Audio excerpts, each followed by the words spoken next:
Well, our tech editor, Julia Seager, has been looking into what is happening at OpenAI, and she's with me now. So let me just ask you that, Julia. What do you think has been happening? Well, Nadia, what's for sure is that the official reason of his early dismissal is still unclear. But in the backdrop of all of this, you have this battle between two different currents of thought on how to develop AI. On one hand, you have what we call people who are in the effective altruism current. So what that means is that you're for the development of AI, but to answer, let's say, general interest questions for the greater good of the world, and they tend to be, in favor of regulation. On the other, you have what we call effective accelerationism. So here the goal is really to advance technologically as quickly as possible and to deal with problems as they emerge in real time, and they tend to be against regulation. So of course this is simply put, but you can understand the dilemma of companies who, by wanting to be a little bit too ethical, they also risk to lose the market share. Now, what's been said about Sam Altman is that he could have been transitioning towards a more accelerationist vision, which could have divided OpenAI's board members. Now, you have to understand that most companies who work in the AI sector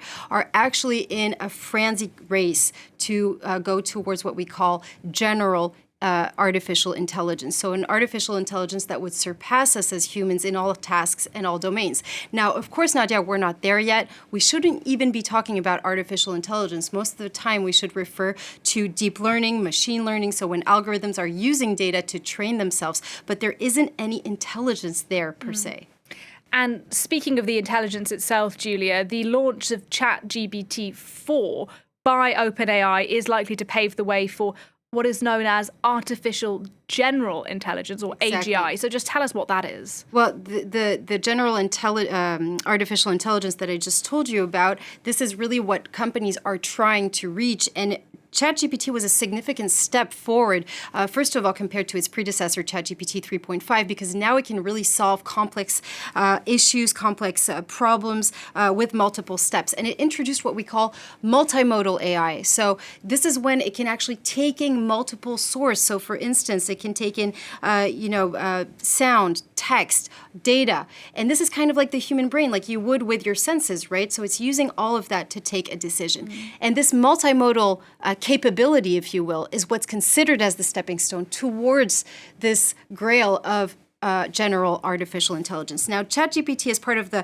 family of large language models, if you will. It's very powerful indeed. OpenAI actually tested it and made it take the bar exam, for instance, and it actually ranked in the 88th percentile for the LSATs in the U.S. or the SAT, wow, which is incredible. On the other hand, interestingly enough, it still needs to improve its coding skills and its arithmetic capabilities. But of course, with the new iterations that are going to come, this is going to get better. So it's impressive, Julia, but we know that there are big challenges as well with AI. Of course, there are. It's very imperfect. There's what we call algorithmic bias. So this is when the AI is going to reflect the bias in the data that it uses to train itself and the data of the bias of the data scientist. There's a lack of transparency, which is huge, especially when we talk about deep neural networks. So these are neural networks are trying to mimic the human brain in the way that it actually thinks. And here it's very opaque. We don't know how the decision process is happening. So what's the decision tree, for instance? Of course, we're talking about data, so there's security and confidentiality issues, ethical issues when we're talking about autonomous decision-making by machines. There's, of course, accountability issues if there are errors. And we often talk about this, and I think it's very important, it's the impact, of course, on employment. Because of this automation powered by AI, it's going to disrupt, many jobs, and so these are all of the problems, but of course there's the other side of the coin. It's going to revolutionize so many sectors. Let's take just one example, the health sector. Now we're talking about early diagnosis, think to AI. We're talking about predictive health. We're talking about personalized treatment. That's going to reduce cost. It's going to reduce side effects for patients, and ultimately it's going to save lives. So I think before it actually replaces us completely, it's really going to start, assisting us at least in the task that we have on a daily basis. All right, certainly interesting times ahead. That much is clear. Thanks very much, Thank you. Julia Seager, for us.